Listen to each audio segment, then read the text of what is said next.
7 քայլ դեպի աղոթքի պատասխանը։ Մաս առաջին։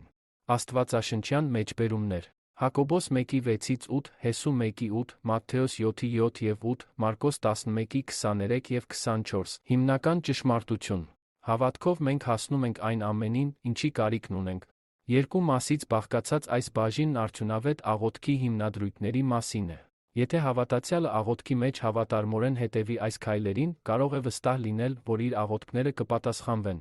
Քայլ առաջին։ Որոշիր, ինչ ես ուզում Աստծուց։ Հակոբոս 1:6-8 Միայն թե թող հավատքով խնդրի առանց երկմտելու, որովհետև երկմտողը նման է ծովի հողմակոծված և տատանված ալիքին։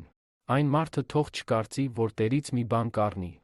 Երկմիտ մարդը անհաստատ է իր բոլոր ճանապարհներում։ Այս խոսքերը մեզ ցույց են տալիս վճռականության կարևորությունը։ Հակոբոսն ասում է, որ եթե մարդը տատանվում է ու չի կարողանում որոշումներ կայացնել, նա անհաստատ է իր բոլոր ճանապարհներում և Տիրոջից ոչ մի սպասելիքներ թող չունենա։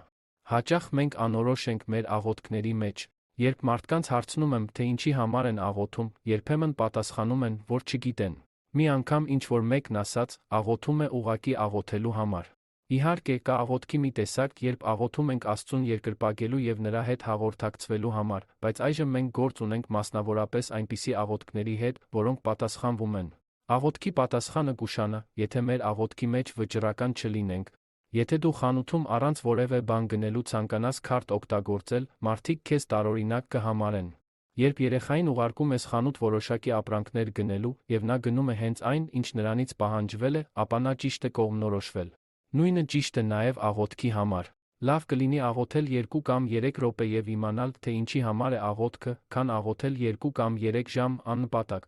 Կողմնորոշվիր, թե ինչ ես ուզում ստանալ Աստծուց և հստակ եղիր։